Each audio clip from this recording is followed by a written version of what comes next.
morning, good afternoon, and good day for all. This is Chang Deng-Beck from ICLEI World Secretariat. A great warm welcome to all of you making time to join this webinar. And also thank you for your patience that we wait for 5 minutes. And I would like to start this webinar first with a small introduction of the participant. I'm going to unmute each one of you, and then I will speak your name. I wish if you can just kindly tell us where do you come from and what do you do, so that we know each other better. Great. Now I will start this process with Agath. Hello, Agath. Hello, good morning. Can you hear me? Yes. Brilliant. My name is Agathe Cavicchioli. I'm a junior project officer. I work at ICLEI in the World Secretariat as part of the low carbon city team. Thank you. Thank you, Agath. Welcome aboard. Now we have Joe Bin. Hello, Joe Bin. Hi. My name is Bin. Morning. Good morning. Can you hear me? Yes, we hear you clear. Okay. I'm a PhD student from Potsdam Institute for Climate Impact Research. I'm working in the division Climate Change and Development. Yeah. Welcome, Joe Bin, and wish you a good presentation. wish our presentation please you today. And Yona. Yep. Hello, Yona. Hello, morning. Hi. Good morning. My name is Joanna Askin. I am a project manager for a municipality in the north of Israel, and we are working really hard to ultimately reach a goal of 100% renewable energy sources. Great effort, and I hope this presentation brings you information and help your goals. And Kiran, morning, Kiran. Morning, Kiran. Hello, morning, Kiran. Can you introduce yourself a little? Or actually, we know that sometimes the participant does not have a mic nearby. You feel free to type it in under the chat box, and then I will read it loud. And now we come to Miyako. Good morning, Miyako. Good morning, Miyako. Can you introduce yourself? Hello, morning, Miyako. Yes. Okay, my name is Dr. Padraig. I work at the so-called Program Office of the International Climate Initiative, Climate Protection Program of the German Federal Municipal for the Environment. Great. Nice to have you today. And now we come to Pedro. Good morning, Pedro. Hello, Pedro. Okay, it sounds very quiet on his side. So again, if you don't have mic beside you, we are very welcomed if you just chat with us in the chat box. And how to use the management board in case you want to raise question or type in your comments. Now I'm handing over to my colleague Katja Müller to introduce you the comment board. Now it's over to you, Katja. Hello everyone, I'm Katja Müller from the ICLEI Capacity Center, and I will just give you a short technical introduction. So first of all, this webinar is being recorded and it will be made available to you afterward on our YouTube channel. And now let's turn to the GoToWebinar control panel that you have in front of you, hopefully. you are at the moment muted as a participant. However, we really encourage you to type in your questions. At the bottom of the control panel, there's a little plus next to questions. You just type in your question there, and it will be answered during the question and answer session toward the end of the webinar. Should you have any technical problems, you can also use the chat box, which is at the very bottom of the control panel. Again, you click on the little plus next to chat, and you can chat to either all the organizers and panelists or the entire audience should you have any technical problems. So that's it from me. I wish you have a nice webinar and you get new information. And I hand back to Chang. Thank you. Thank you very much, Katja, and thank you all again for joining this webinar. And without further ado, let's start it. Our journey on green bonds for cities in the global south. In today's presentation, we will the agenda we promised. We will cover the unique value of green bonds, the snapshot of current market, and green bond for cities, cities' roles, opportunities, and conditions. But before we go into the details of green bonds, let me take this advantage and introduce our organization, ICLEI. We were founded in 1990, and we are the pioneers of urban sustainability. We are a city network. By now, we have city members in 86 countries, representing more than 700 million populations. And even in last year, we received membership applications from 66 new members. And for serving the almost 1,000 members, we have 280 staffs in 17 offices spread globally. And we serve our members with 10 urban agendas. They are overlapping in the practical work, but they are the 10 entrance doors that we offer working packages to city, where city comes to us under those topics for assistance.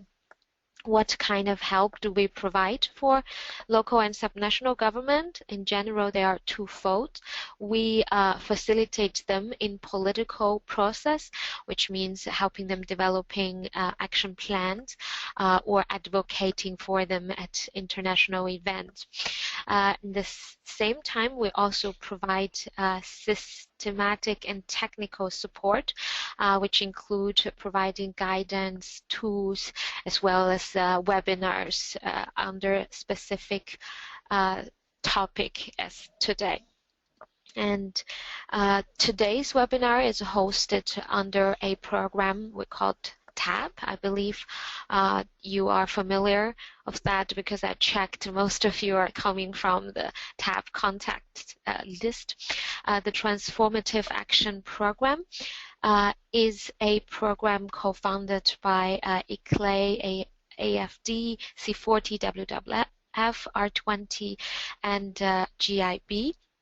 And it is consists of 4 pillars of actions that including the TAP project pipelines, where we collect transformative action applications directly from the local and subnational government, and then we present them on the TAP platform for the national government as well as funders of different background.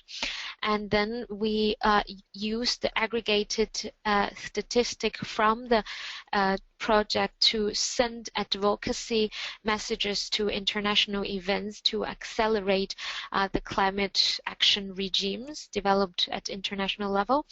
And lastly, we present and host a TAP Pavilion at COP the next COP in December, and hopefully it can be a yearly event where we showcase local and subnational transformative actions.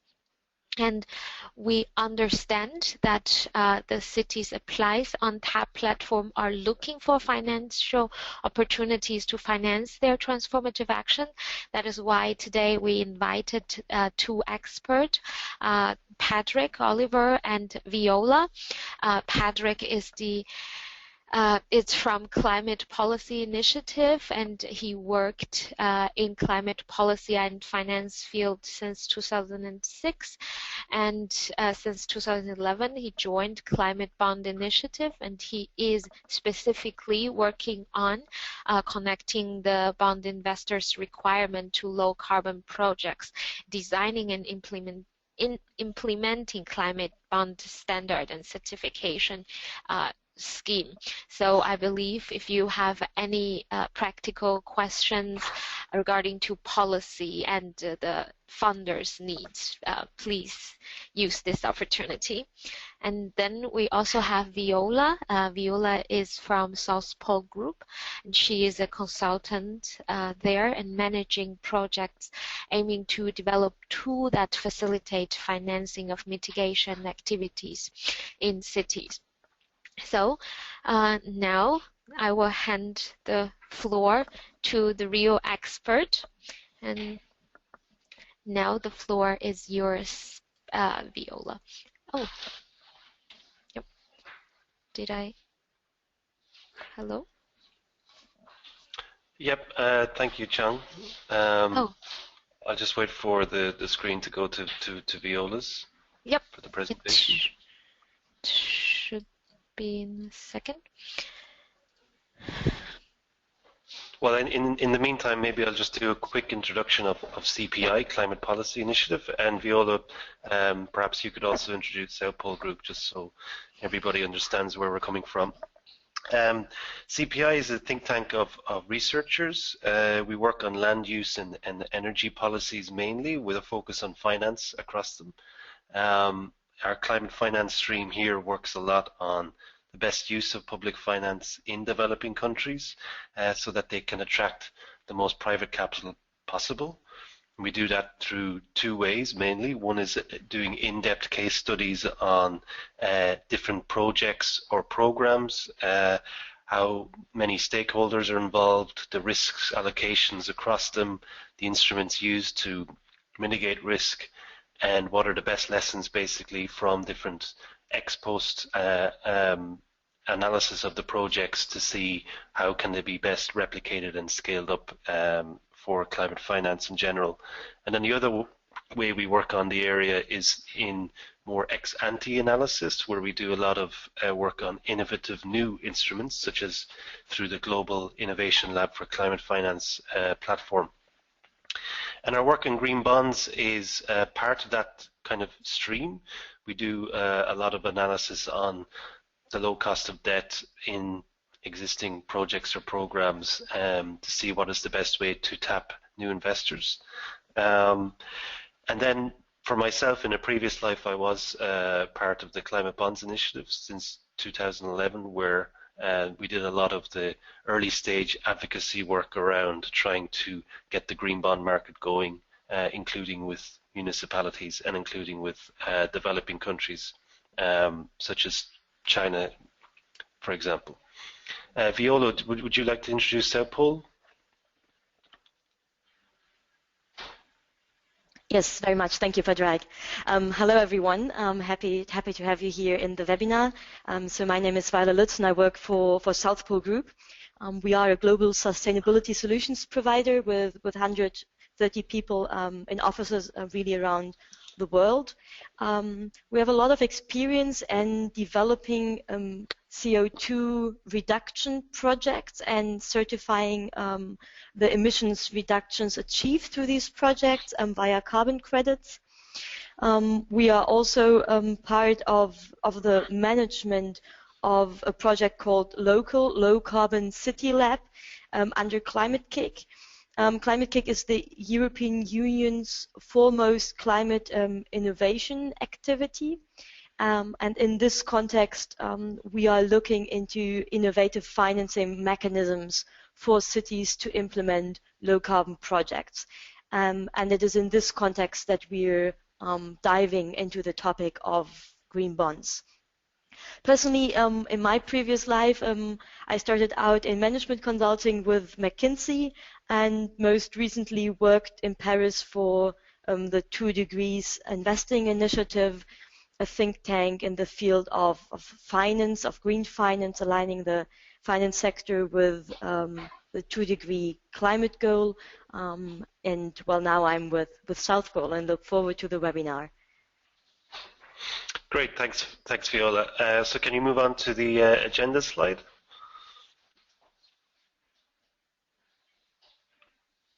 Many thanks. Okay, so here's what we will be discussing today. I will talk about, what are green bonds in general, how they're made up, the different actors in the market, as well as looking at the value that they present, the proposition that they present to an issuer of a green bond or an investor in a green bond. We'll also talk about the current market, where it's heading, the size, the types of issuers, as well as where municipality bonds or local government bonds fit in the current market setup. And then Viola will take over and talk about the specific need of green bonds for cities and how to generate more issuance from southern local governments. Okay, next slide. So what are green bonds? A bond is a simple IOU. IOU money with interest after a certain point of time. And green bonds are exactly the same as that, but the money is simply used for climate or green purposes. If you can click again, thanks. So as you can see, you have investors here on the left and issuers on the right. The bonds represent this capital flow from the investors into upfront or the refinancing of green projects or clean energy, energy efficiency buildings, sustainable transport, whatever the issuer wishes to use the proceeds from the green bond for. But what's important is that we see some element of greenness in the use of proceeds. So if you can click again. One of the key differentiating aspects of the green bonds as opposed to the normal bond market is the presence of independent market actors to look at how green this bond is. So if a bond is to be green, it stands the chance that someone should also measure if it really is green or how green it is. Who does that, and does it hinder the market growth, is a significant question that is currently under debate in the green bond market. There are 3 types of features to this exercise of greenness. Issuers can decide for themselves what is green, and as long as they are transparent on their use of proceeds, it can still be termed as a green bond. They could also decide what is green in reference to a standard open access list of definitions or criteria. And these can be available from organizations like the Climate Bonds Initiative, or indeed from the list of eligible projects from issuers such as the World Bank or the European Investment Bank. And then finally, they could also check the greenness of their bond by contracting out a third party to verify and check that the bond is a green one, either against these standard open access definitions or indeed against the verifier's own definitions of what they regard as green or their own methodology of approaching that. And then another feature is if the bonds should be supported by the public sector or by the government, either at a federal level or at a local government level. Does the government play a role in driving a green bond market like it does in lowering the costs for renewable energy technologies, for example, through feed-in tariffs? And so there are different various ways that the government can try to, on the one side, incentivize return for investors in green bonds, and on the other side, lower the cost of capital for the issuers of the green bonds, such as for sending out tax incentives for the investors, such as trying to facilitate the warehousing of different green loans or green assets so that they can get to the scale to be applicable to the bond market, or even providing direct guarantees, first loss provisions on the bond itself so that it can achieve a better credit rating to the investor. Okay, next slide. So when we think about the unique value of green bonds, we try to think of two different perspectives or 2 points of view. For issuers, the bonds are low cost of raising funds. Just in general, the bond market is a lower risk investment, say, than the equity market. But they also provide a good visibility on the green actions of the issuer. The issuer itself can advertise and market and spread the word about the green activities it's doing. It also helps them to kind of lock in their own green actions if they wish to, if they have publicly declared that the use of proceeds of this green bond will be for this green purpose. It makes it harder for them to go back and change a policy or an investment decision. More generally, also for issuers, we hear that when they issue a green bond, they often get a diversified investor base than they would have had before. From a local government point of view, often there are the usual suspects of investors that invest in their bonds over a long period of time, whether it be domestic pension funds or insurance companies or even retail investors. But with a green bond, you often attract a lot of different responsible investor or ethical investors who have a specific mandate to purchase green bonds. And so that can improve the diversification of your source of funds over time.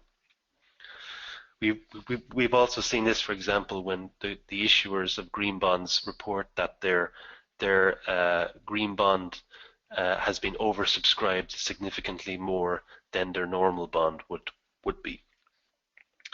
And then for investors, the bonds obviously offer a stable return over the long term, but the green use of proceeds aspects claimed through the green bond by the issuer, it allows also the investor to also market and advertise their own green investments. So there's kind of like an advent of a passing along the chain of the green credibility, the green visibility of taking action that the green bond allows. And indeed, we also see that the advent of the green bond market is encouraging a sort of a feedback loop on investors themselves, in that the more availability of green bonds is leading investors to start looking at their own internal policies or practices in investing in the bond market in general, and is making them consider taking on specific green bond targets or green bond mandates for investing in green bonds, allocating a certain amount of capital to say we will invest 1 billion in green bonds over the next 5 years, or for example saying we want to make sure that 10% or 20% of our sovereign bond portfolio will be green, and this sovereign bond portfolio including bonds such as bonds from multilateral development banks or from sub-sovereign entities such as local governments. Next slide. So on the snapshot of the current market, I'll just, if we can go forward. Thank you. The market kicked off in 2007 when the European Investment Bank, and then shortly followed by the World Bank, issued green bonds, or in the European Investment Bank's case, they issued climate awareness bonds. And in 2013, it grew threefold, and then it grew threefold again in 2014. And the key turning point to this, if you click forward, the key turning point was a $1 billion size issue by the IFC, the private sector arm of the World Bank, in February 2013. And why was this a key turning point was because the size of the bond was benchmark size, so that turned the heads of asset managers that are generally responsible for allocating trillions of dollars of capital in the bond markets. And I guess it is also important to remember that, you know, we don't get too caught up in the growth of the green bond market. We should also try to put it in the context of the underlying growth in bonds in general is key to remember. Like over these years since 2010, 2011, monetary policy in particular across the developed world meant that a lot of bonds were being issued. But a key point to remember was that the green label of the green bonds that started to come out in 2013, 2012, 2013, it meant that in this hugely crowded market of new bond issuance, that the green ones could stand out, and this would help sales processes and roadshows by the investors and the arrangers of the bond. Another key point was the Green Bond Principles being launched in November 2013. A group of investment banks got together to publish the Green Bond Principles, and it helped to define a green bond as something that should be linked to a green activity or project. But they did hold back in requiring independent checks or saying what type of green standards should apply to the bond. They simply guided or offered guidance on the issuers of the bond to refer to other lists of eligible projects. And so with these investment banks in the lead, the likes of, you know, JP Morgan, Citibank, Crédit Agricole were a significant player as well. With these guys around the table and, you know, buying into the growth of the market, it meant that from 2013 significant growth occurred. A lot of corporate bonds began to be issued that we saw in 2014. And this has continued into 2015 when the development finance institutions began to reduce their amount of issuance comparatively. So at the moment, altogether, up until now, about 81 billion of green bonds has been issued, and about 66 billion is outstanding. So that means that about 15 billion of green bonds have been issued since 2007 and have since been redeemed. You know, they were only maybe 3-year or perhaps 5-year term bonds, so they've since they're no longer outstanding. But if you go into the market today, you will have a $66 billion market to play. Okay, thank you. And next slide. And again. And one, thank you. Great. So where does the municipal green bond market fit in all of this growth? As you can see, we have had significant growth in the last year and a half, or a bit longer. But it's important to remember kind of what were the first uses of proceeds of green bonds. And even in 2010, when there weren't so many green bonds being issued, you did have some transparency on how they were benefiting local governments or local authorities.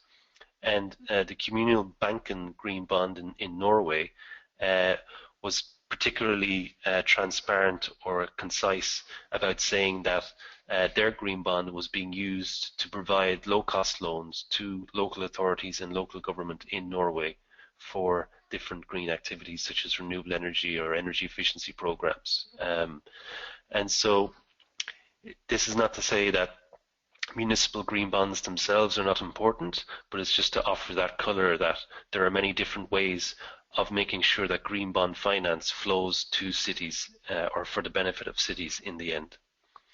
The municipal green bond issuance itself kicked off in 2012 with Ile-de-France issuing their first green bond.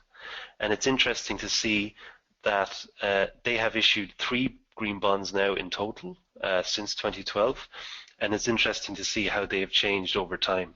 So when they did issue this first green bond in 2012, this was before the green bond principles had been agreed and launched, and in response to a lot of the local responsible or ethical investors in France, the first green bond was actually shaped as a type of green plus social bond. So it had elements where they used the proceeds not only for the environmental purposes like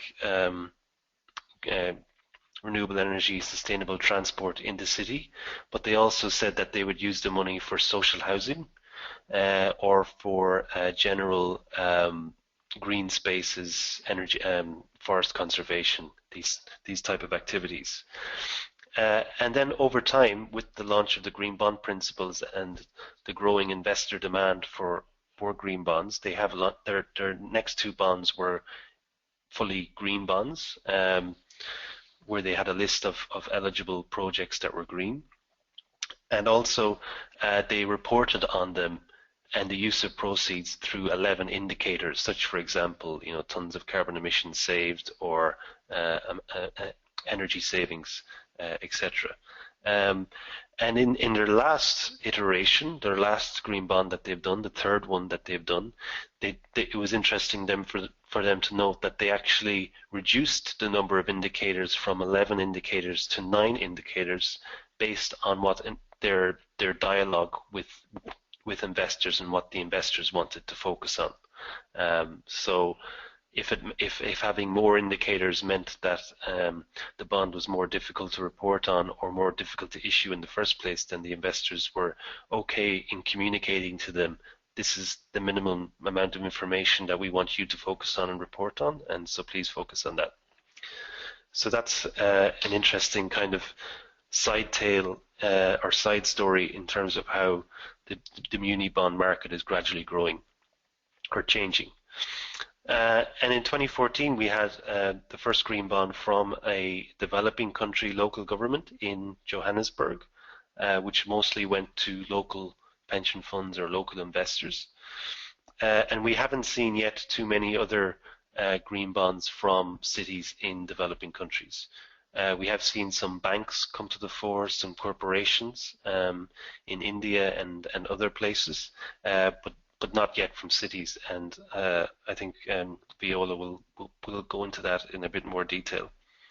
But a large source of the growth in this graph comes from the US market, where US municipalities have been issuing bonds for many years. It's a very well developed bond market. It's a bond market where they have very good standardized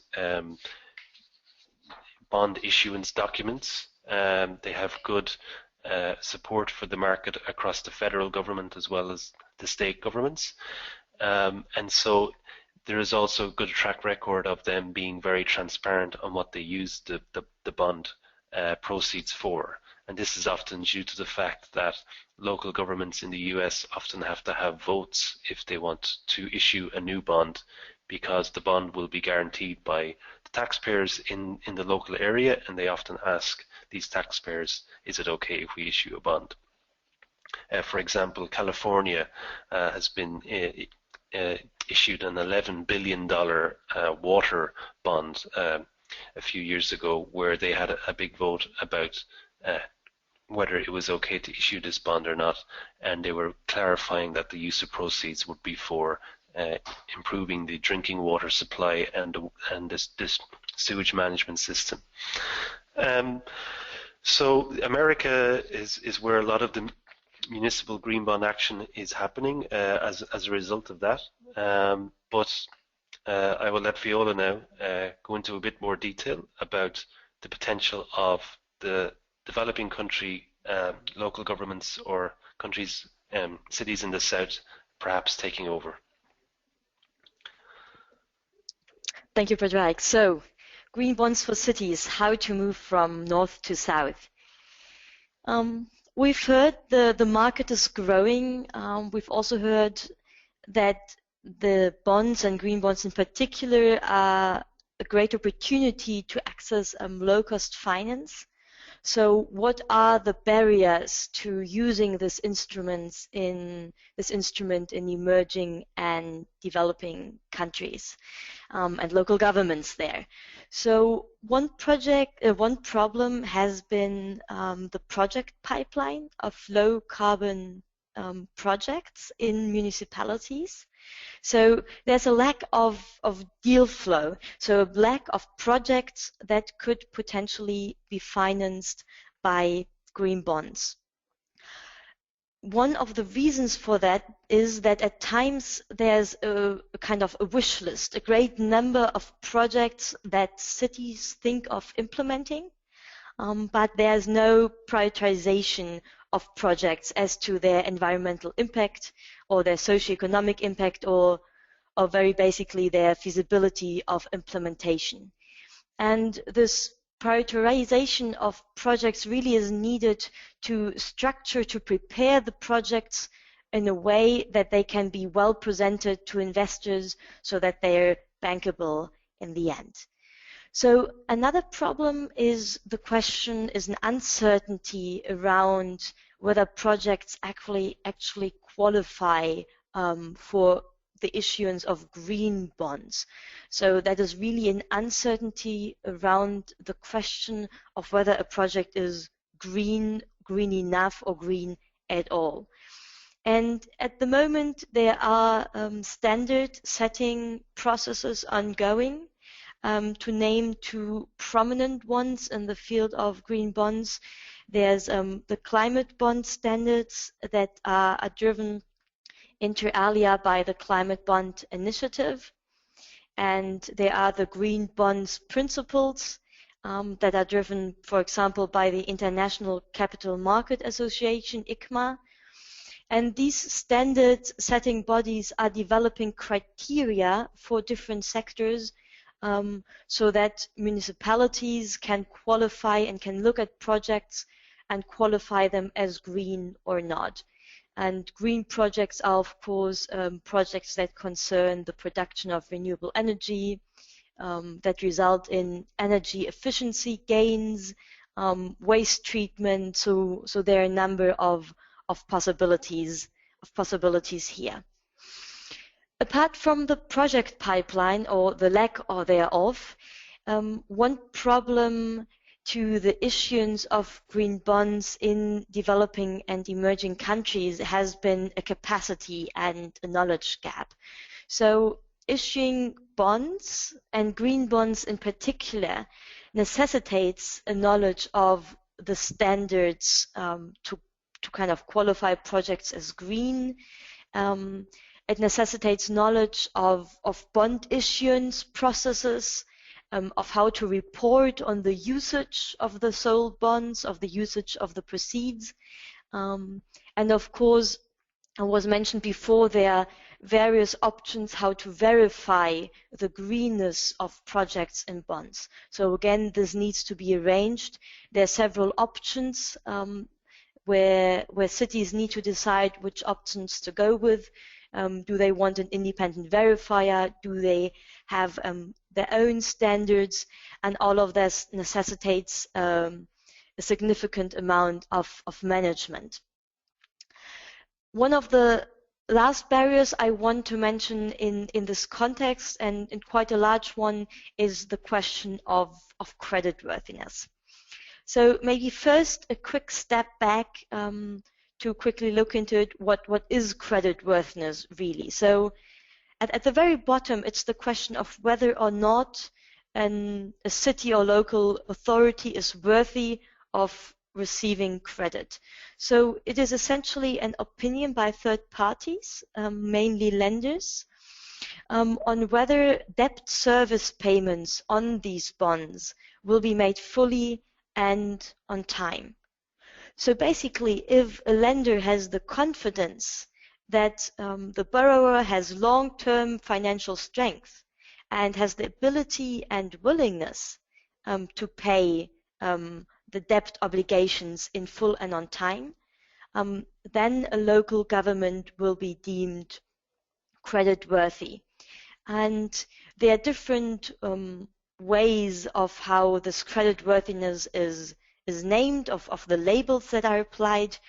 Usually it is said that a rating of AAA to BBB minus is considered investment grade. That means that it is considered sufficient for a prudent investment. So why is creditworthiness a barrier for many emerging and developing countries? Well, a recent study by the World Bank showed that only 4% of the 500 largest cities in developing countries are deemed creditworthy in an international context. The very same 500 largest cities, of them are 20% deemed creditworthy in a local context. So why this can be a problem is because investors, of course, look often for low risk investments. And if a municipality isn't deemed creditworthy, it means that they are a high risk investments that can lead to either not being considered by investors, or the municipalities have to pay higher interest rates. So the cost of borrowing the money is higher, which makes it less attractive. And the benefits of achieving a good creditworthiness can be shown with the example of Lima in Peru. There, for example, the World Bank provided technical assistance. So they invested $700,000 in helping Lima become more creditworthy. And indeed, with that help, Lima was able to secure the financing of a transport project, of a bus rapid transport system project, in the amount of $130 million. So essentially a technical assistance of $750,000 to achieve creditworthiness unlocked $130 million of investment into a project that was able to reduce significant amounts of CO2. So if we move on, so how can cities now go about issuing green bonds? Well, the first step really is to identify issuers that can put forward green bonds that benefit cities. It was already mentioned by Padraig that it isn't only municipalities and cities that can issue bonds that ultimately further the low carbon development of cities, but there are other options as well. Even so, of course, municipalities and cities are the first entity one thinks of probably in that respect. And they can have a very high visibility in the local and international financial market, especially with the current developments and attention that this development is getting. One of the main problems, I already mentioned it, is of course the creditworthiness or the lack thereof that is an issue for international investors. So maybe to put in a very small excursus about how cities then can improve that creditworthiness. So a fundamental prerequisite for creditworthiness is that the operational income of a city should consistently exceed operational expenditures, because this surplus is what is effectively used to make the payments of any new loan that is taken on. So flowing from that, the first step really to becoming creditworthy for any city is to increase income and reduce expenditure on the other side. So this means also that improving creditworthiness really should be understood as a process as opposed to a singular event. So it is really a continuous effort that is necessary here to reach this continuous improvement of creditworthiness.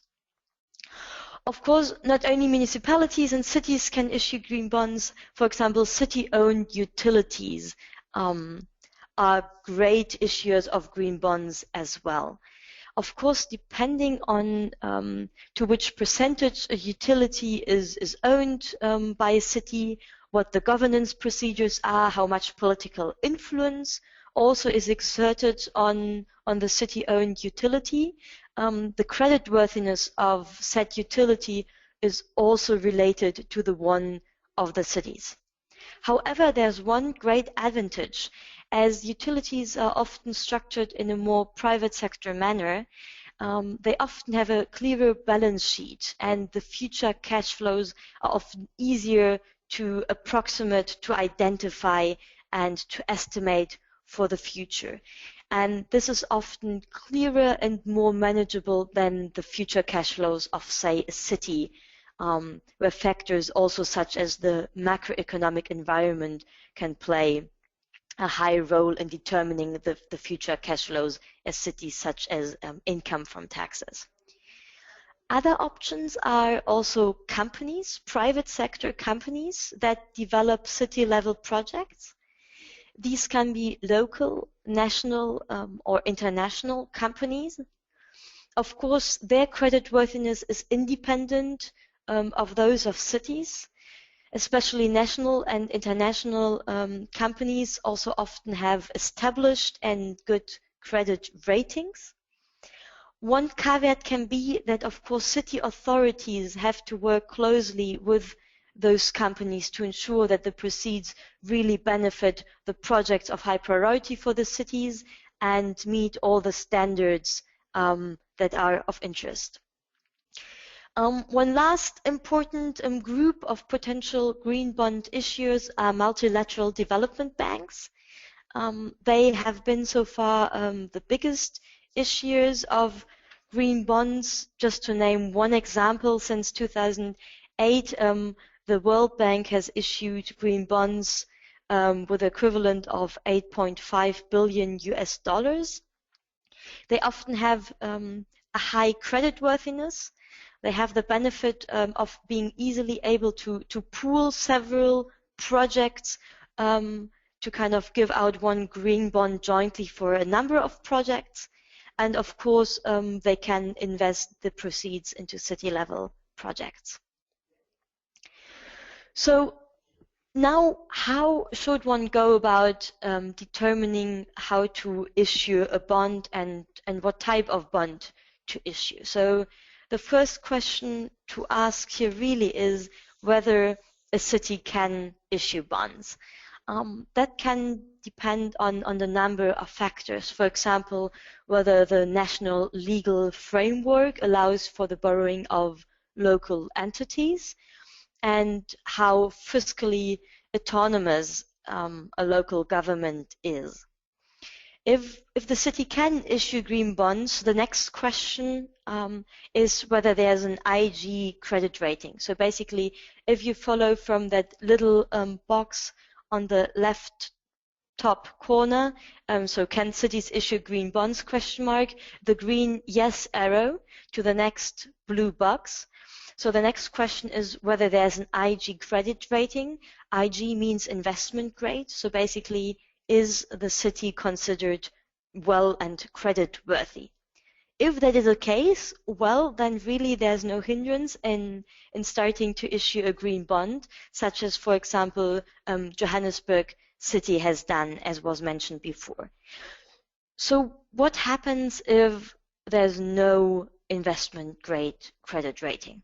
So now we follow the no arrows at the bottom of that box.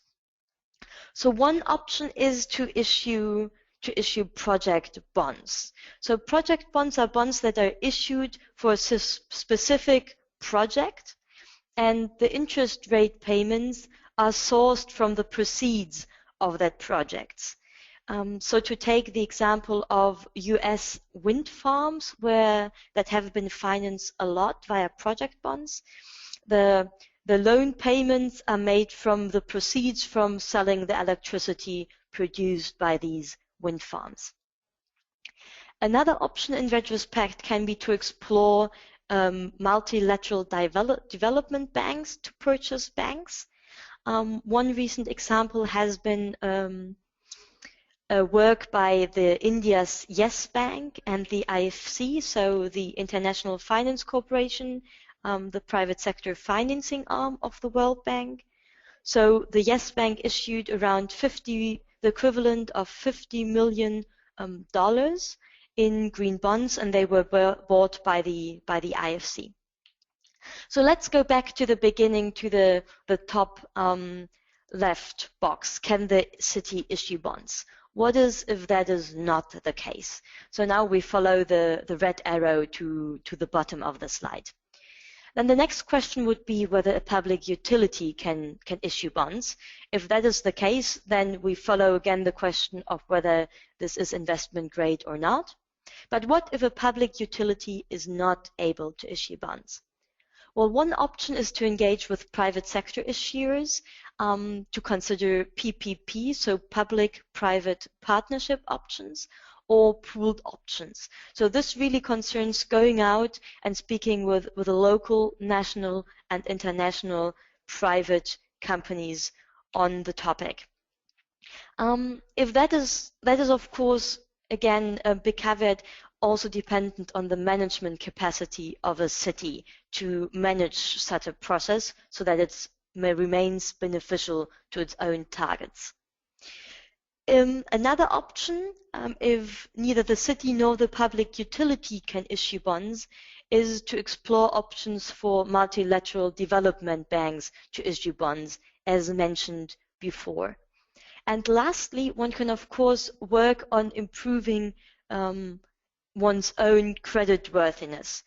To point out one notable initiative in this respect, that's the City Creditworthiness Initiative that is driven by the World Bank, that gives very concrete support to local governments for improving their creditworthiness. Lastly, I want to quickly make you aware that there are several possibilities to increase or to improve the credit rating of these undertakings with credit enhancement tools and instruments. This is particularly of interest, for example, in the case that a local bank or corporation or issuer issues a green bond and wants, for example, a multilateral development bank to purchase them, or in the case of private sector entities becoming involved. One option is the structuring of different tranches of debt. That means that the cash flow, for example, from the underlying asset, from the underlying project of a green bond, are allocated with different priority to different tranches of debt. So, for example, the proceeds from the electricity selling of a wind farm go to certain tranches, certain categories of debt first before other tranches of debt are serviced. This means that certain tranches have a higher security of receiving payment, which means they are less risky and therefore more creditworthy. Another option for credit enhancement can be guarantees, where really a guarantor gives a promise to assume the debt obligations of the borrower in case of the default of the issuers. So this is a role that often also national governments take, and there are often dedicated funds for that. Just to name one example, in Bulgaria, for example, there's the National Guarantee Fund that steps in to provide such guarantees. So now to quickly go into the process of how one can issue green municipality bonds. So the first step really in the preparation phase of issuing green bonds is to identify green projects and assets that really qualify for such a project. So important is here that it's not about the greenness of the issuing entity, but really the greenness of the physical underlying asset or project, such as renewable energy, energy efficiency, of course, public transport, forestry, waste treatment. There are a number of project categories. So in the next step, it is about arranging an independent review. So it is about a credible independent review and certification of these projects that really is also there to safeguard your reputation, to verify that the greenness of the project identified is of a high standard. Of course, such verifiers can also help to identify green assets. And the third step, it's about setting up the tracking and reporting on that. So it's about establishing procedures to ensure that all proceeds of the issuance are also really used for green projects. And when this preparation phase is concluded, it's really about the issuance of the bond. So, and the usual steps apply here. So really the structuring of a bond where you work with fund managers or investment banks, and the obtaining of a credit rating.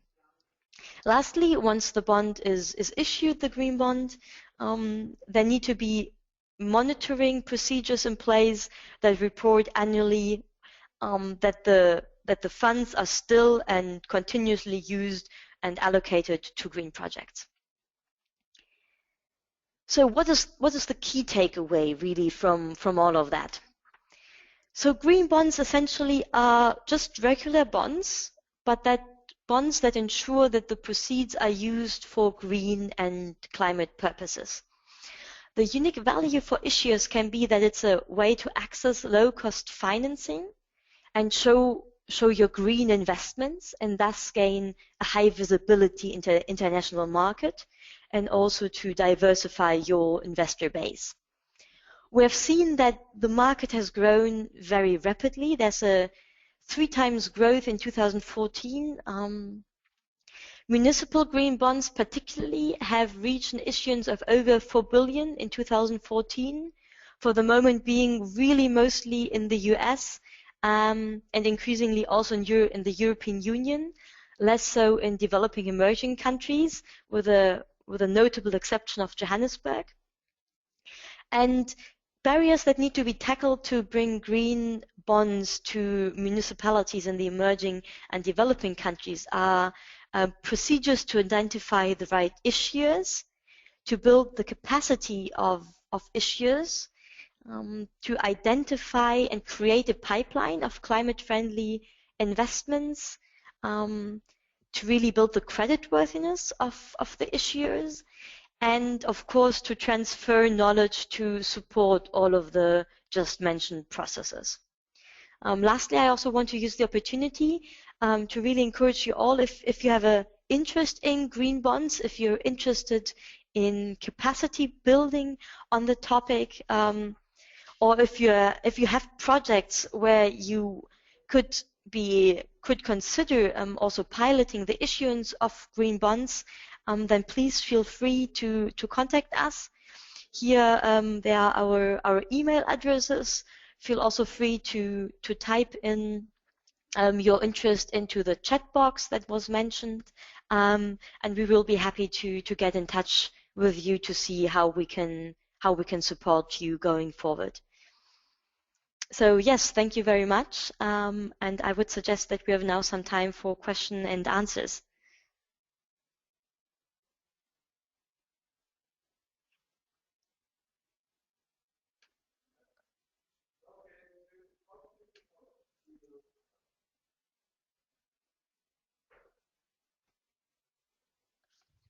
Hi, thank you very much, Viola, for your presentation. It's really very informative. I have been making notes all the time, and I'm also happy to see that rarely we have more participants joined during the webinar than and no one dropped out in the process. So now, as Viola mentioned, I would recommend you to raise your hand by simply clicking the little hand icon on the management board panel, or you can, if you don't have a mic beside you, you can simply type in your question in the chat box at the bottom of this management panel. And let's see if we have any hands raising. Not yet. Yeah.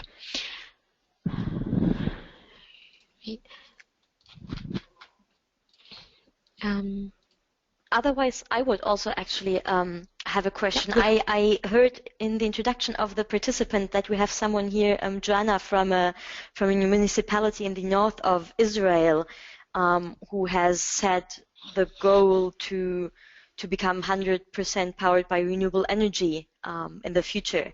And I was just wondering how you are going about realizing this target and what financing mechanisms you're using or planning to use. Great. Actually, I saw a hand raising from Oh, Mirko, sorry. so it's okay.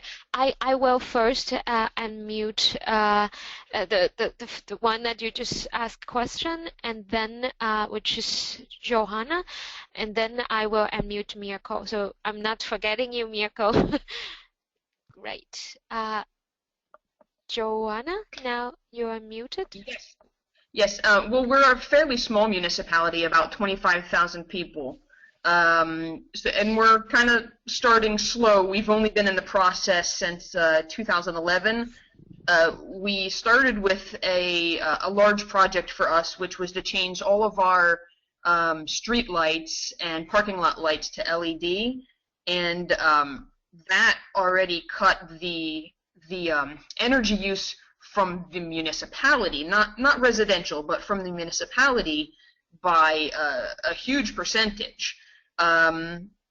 Because we're in Israel and in the area that we are, we found that wind is not really an option for us, but solar, of course, is a really good source of renewable energy for us. So one of our next projects, we're looking into covering parking lots with solar, and we hope to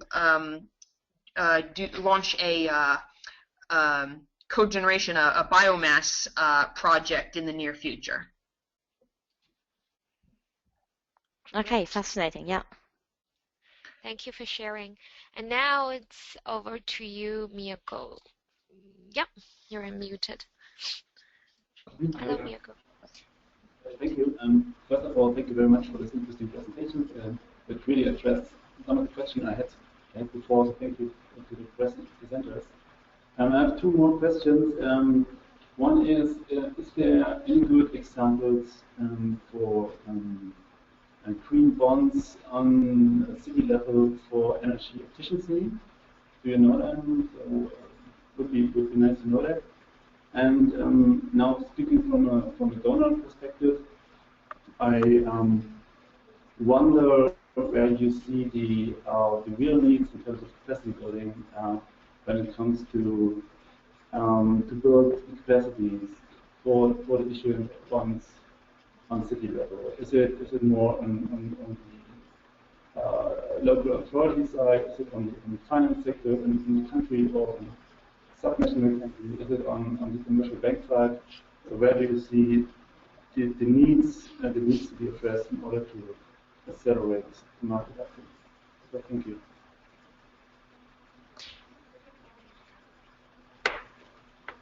Thank you. I got the first question was about green bonds application in energy efficiency projects. Viola, did you get the second one? Yeah, I also had a little bit of problems understanding. How I understood it, and please correct me, Jaco, was that it was about where we see the greatest need for capacity building for kicking off green bonds in the south, whether that be banks, local authorities. Is that correct? Exactly. Yeah, that's correct. I mean, you pointed out the example of the city of Lima, where the World Bank assisted in building the credit worthiness. So it is quite interesting to us. So maybe you could elaborate on that a little bit, and what other needs to build, or capacity building needs are there in the south to be built. Thank you. Yeah. Yeah, sorry. Shall I take the first question, Viola, and you could follow up with the second one? Yeah, perfect. Okay, great.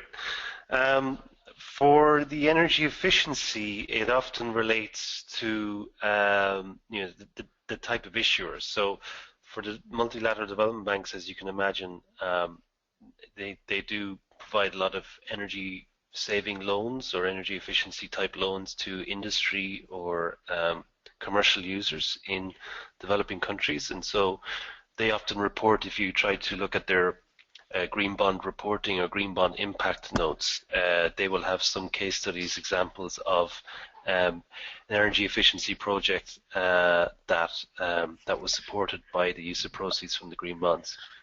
Apart from that, and probably more interestingly, there are two other types of bonds out there that have this flavor attached to them. One is there's a few billion, I think, of green bonds from real estate investment trusts, often in the UK or in America, or in Europe in general. So real estate investment trusts are effectively portfolios of real estate investments. They generate income through rental or value appreciation of the property, and the green bonds issued against them or by them are either on the back of these buildings or this real estate having, specific energy building certifications, such as the Energy Star program in the US, or LEED in the US, or BREEAM in the UK, or even in Australia as well. They have their own building energy rating certification scheme. And so the use of proceeds in the green bond is either to refinance buildings that have already reached a certain high level, or to finance the development of those buildings, or the redevelopment of those buildings so that they reach a certain level in these programs. And then the last one is actually is more direct in terms of energy efficiency investments. I think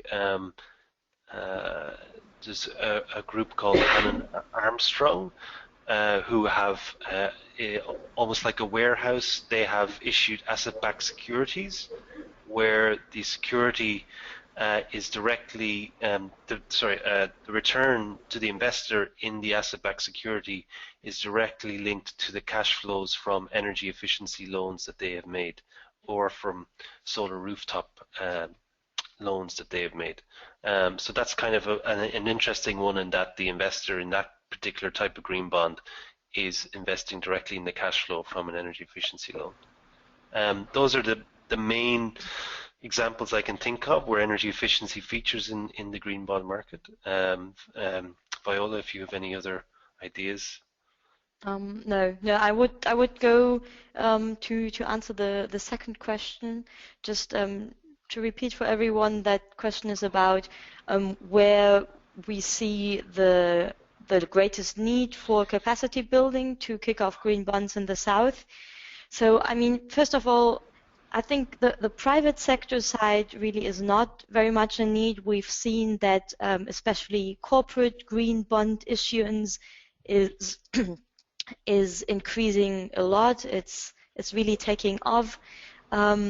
So the point is really to also understand green bonds are really bonds. So basically a financing instrument that has been used for decades by the private sector, just with the added component that the proceeds are going to green projects. So this is really more a question of a standard setting, of having principles that ensure or that verify the greenness of the underlying assets. So this is the side where especially the private sector also sees a lot of development. And as mentioned, with for example, the climate bond standards and green bond principles, initiatives are underway in this respect. Maybe just to mention also that there is a huge and strongly growing interest on the private sectors, on the private investors side, to invest in such climate-friendly activities. So there's been more and more explicit interest, for example, been stated during the Climate Week last year in 2014 in New York. Just to give one example, the insurance sector pledged to increase its investment in climate-friendly activities tenfold till 2020. So we are talking about billions here. And also companies like Zurich Insurance or AXA have all pledged amounts on the scale of billions towards green activities. So to come back to the capacity issue, the big capacity issues we really see on the local government level, and they're probably on two larger buckets. One is, of course, to kind of become creditworthy. That is often a question of what financial management procedures are set up in a city, how do accounting systems work, what oversight procedures are there, how is even kind of the revenue collection of a city organized, how's the tax system functioning. So you can see it really depends a lot on the concrete city, kind of where that stands really. And then of course the next step is the obtaining of credit rating. A huge amount, like the majority of local governments, have never obtained a credit rating. So there it's a question of guiding municipalities through the process of obtaining such a rating, such as, well, seeking out the quotes from appropriate service providers and agencies, and appointing an institution that is conducting the credit rating. So this is really a process that also needs to be done individually for each city, but this is really, the local authorities are really where we see the largest need for capacity building.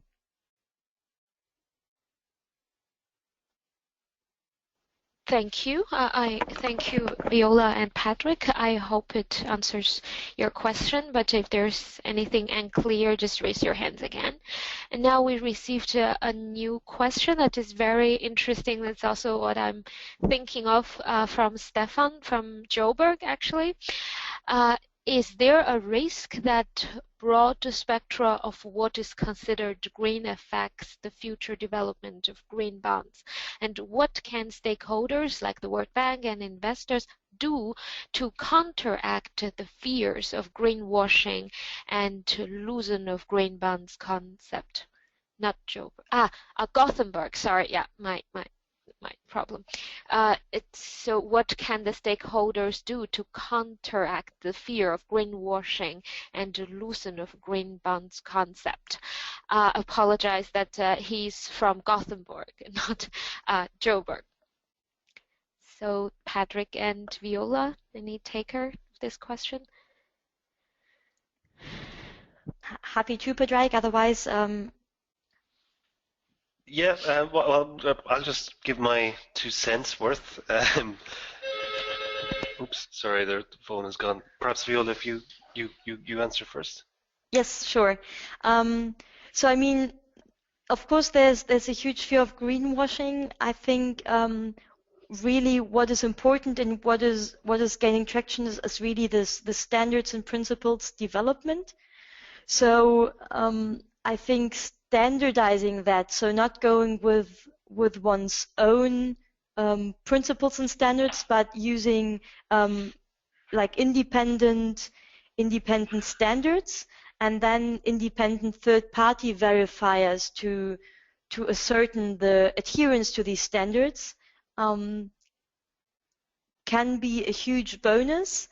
Of course, I've also only heard from municipalities in the US that they are very aware of the danger of early participants in the market greenwashing, and when that comes out, that could essentially destroy the market going forward. So far, what I've heard from really European and US municipalities was very strongly that they're very aware of that risk, and therefore try to be very prudent when selecting assets that they link to these green bonds. maybe most importantly, it's about step 3 and 5 of one of my last slides in the process of issuing green bonds. So it's really about just really quickly, I'm showing it. Yeah, where are we? Sorry for that. Can you see my screen? Yes. Okay. Yep. So if we look at step 3 and 5, so the setting up of tracking and reporting procedures. So of course, the better your tracking and reporting procedures, the more reassurance you can give investors and the general public that your proceeds are being used according to your claims. And number 5 is really about pledging to monitor that use continuously and also communicate about it. Because I guess the best standards are of no use if no one knows that they are being applied. Padraig. Yeah, no, I think a lot of what Viola was saying is very apt, very good for the market. It's kind of interesting to think about. This is one of the key debates that are going on in the green bond market at the moment. It kind of takes two types of forms. One is, are what the assets or the use of proceeds of the bond really green enough, and who decides what green enough means. And second is, the additionality aspect. Is this actually making a difference? Would this money have been drawn up anyway? And to look at the additionality aspect first and foremost, it's kind of an overhang of the climate finance world, where you had the carbon credit market, particularly in CDM projects, where the existence of the CDM or the registration of the carbon credits should only have been existing if the project wouldn't have received the money anyway. And in green bonds, we're talking about a very different type of system, a different type of market. We're talking about a financial market that has been going for many, many decades, hundreds of years. And so it's very much more difficult to try to intersect or inject these very subjective and project level methodologies, such as what has been developed in the CDM, into this very old financial market. And this is where we're getting the tension about what is green enough and what is not green enough from different issuers and different investors. If you talk to investors, you will get, many investors who are particularly sensitive about the greenness of the bonds that they want to invest in. They want to be able to have confidence in what they're investing is green enough, because they don't want to have to deal with any repercussions or any reputation risk that happens later on if an issuer of a green bond either changes its mind or doesn't achieve the targets that it sets out. But also, as much as you ask people about, give me your definition of sustainability, you will get many, many different answers. As much as you ask that, you also have the same number of different investors who are either interested very much in the green aspect of the green bond, or investors who are happy to just take the claims of the issuer and not take too much responsibility about how green the project is. And having standard open definitions is important, but it's also interesting to see how development banks approach the issue, and they have many different, very context-specific or local ways of applying methodologies to justify their green loans, whether it's energy efficiency loans or renewable energy loans. This has been something that's been happening ever since, for example, development banks would finance coal-powered fire plants in developing countries to justify, the access to energy that these new plants provide, as well as saying that this new coal-powered fire plant would be a lot more efficient and reduce carbon emissions against the alternative, which would be developing of an old coal-fired power plant with old technology. And so a lot of these different aspects come into the debate then about these context-specific questions. I think for municipality bonds, there's a really interesting opportunity here for a municipality or a local government to set out their low carbon development plan in a very concise way that points to the infrastructure needs that they have, that they would be pointing to the use of proceeds in a green bond issuance. And in that case, if their low carbon development plan is something that they can clearly show is both low carbon and climate resilient within, you know, the confines of the scenarios of a 2-degree pathway that we have tried to articulate or agree to globally, then it's very hard for it would be almost top of the line then in terms of it's very hard for somebody to come back to them and say that is greenwashing. So there's an opportunity there for the local governments to try to communicate what their low carbon development plan is, what their climate resilience plan is, how it's clearly within a 2-degree pathway, and then there are the actors in the green bond market that can use that information in the most concise way.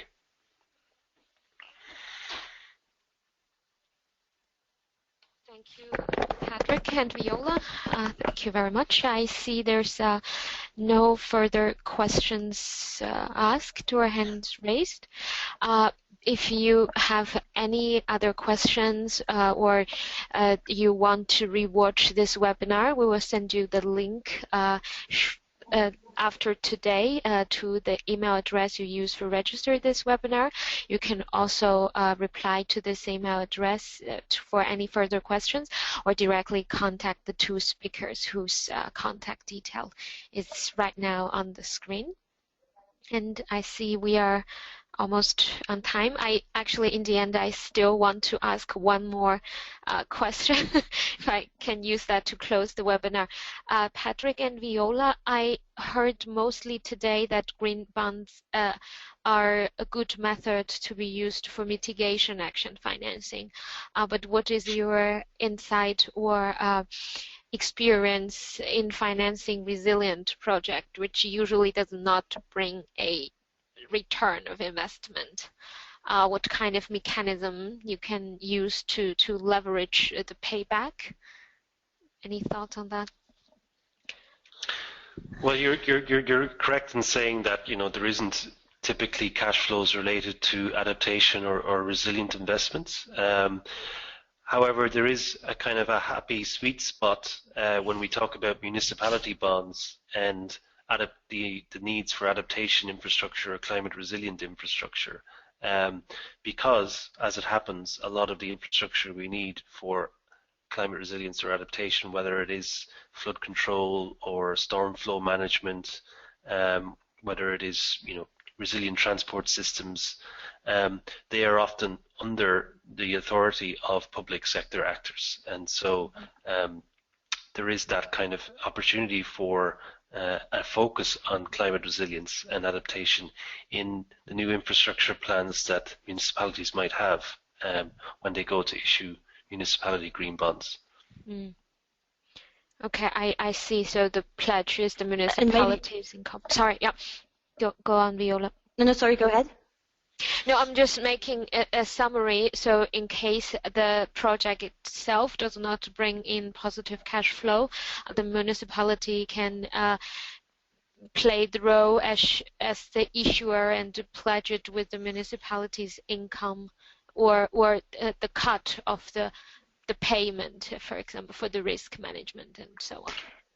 Yeah, and there just to say, so the importance of the revenues of the finance project being used to pay for the interest of the green bond are really crucial in the case of project bonds. But if say the government really issues it, bonds can also be seen as really as a financing instruments in the sense of being able to implement projects now, where kind of the revenue of the future can then step by step be used to fund the project.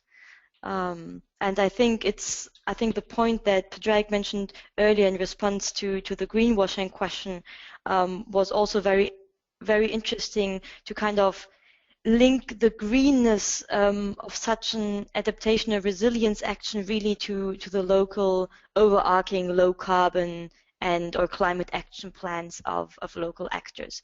And I think it's also kind of putting the action in context that can qualify projects.